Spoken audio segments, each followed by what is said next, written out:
আসসালামু আলাইকুম। আমার নাম ইশরাক আহমেদ। বৃত্তের ৪৮ নম্বর লেকচারে আপনাদের সবাইকে স্বাগতম। আজ আমরা বৃত্তের ৪৮ নম্বর প্রবলেমটি সলভ করব।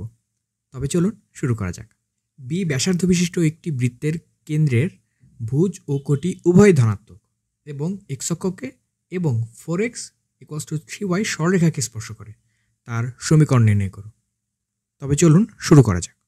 প্রথমেই ধরি বৃত্তের সমীকরণ x - h whole square plus y - k whole square equals to B square, যেখানে h ও k উভয় ধনাত্মক। কারণ আমাদের প্রশ্নে আগেই বলা আছে যে কেন্দ্রের ভুজ এবং কোটির মান ধনাত্মক হতে হবে। যেহেতু h এবং k হলো ভুজ এবং কোটির মান, তাই আমরা ধরে নিয়েছি h এবং k ধনাত্মক। বৃত্তের চিত্রটি আঁকালে কিছুটা এরকম দেখতে হবে। যেহেতু বৃত্তটি x অক্ষকে স্পর্শ করে, তাই এর কোটির মান অর্থাৎ k হবে এর ব্যাসার্ধের সমান। যেহেতু আমরা আগেই জানি যে ব্যাসার্ধের মান b, সুতরাং আমরা বলতে পারি b = k বা k = b।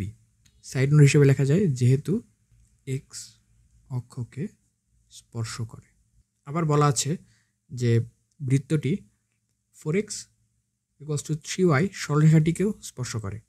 আমরা জানি কোনো সরলরেখা কোনো বৃত্তকে স্পর্শ করার শর্ত হলো কেন্দ্র হতে উক্ত সরলরেখার লম্ব দূরত্ব সর্বদা ব্যাসার্ধের সমান হবে, অর্থাৎ r = d।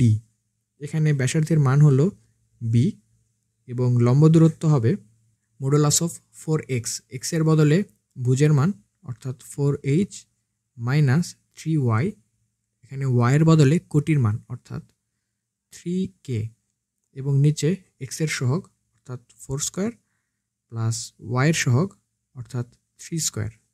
উভয় পাশে স্কোয়ার করে ক্রস গুণ করে দিলে আমরা পাই 25b² = 4h - 3। কে এর বদলে আমরা b লিখতে পারি, কারণ আমরা আগেই জানি k এবং b উভয়ই সমান।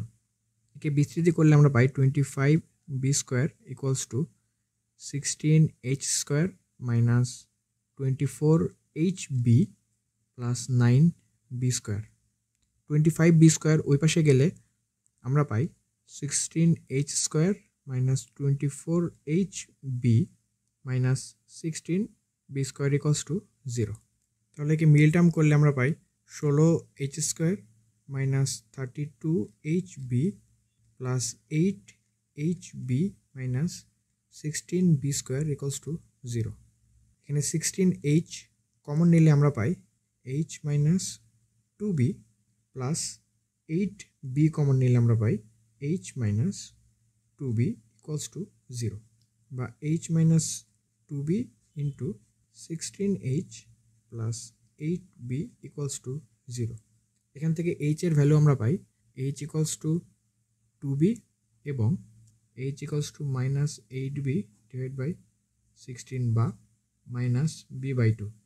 যেহেতু আমরা আগেই ডিক্লেয়ার করেছি যে h এবং k উভয়ই ধনাত্মক, তাই এই মানটি গ্রহণযোগ্য নয়। আমি আবার বলছি, আমাদের প্রশ্নে দেয়া আছে কেন্দ্রের ভুজ এবং কোটি উভয়ই ধনাত্মক এবং আমরা ধরেও নিয়েছি যে h এবং k উভয়ই ধনাত্মক, তাই এখানে h এর নেগেটিভ মান সম্ভব নয়। এখান থেকে তাহলে আমরা h এর ভ্যালু পাই 2b এবং k এর ভ্যালু আমরা আগেই জানি b। তাহলে 1 নং সমীকরণে h এবং k এর ভ্যালু বসিয়ে দিলে আমরা পাই x - h অর্থাৎ 2b whole square plus y - k অর্থাৎ b whole square plus b²। একে বিস্তৃতি করলে আমরা পাবো x² plus y² minus 4bx minus 2by plus 4b² plus b² equals to b²।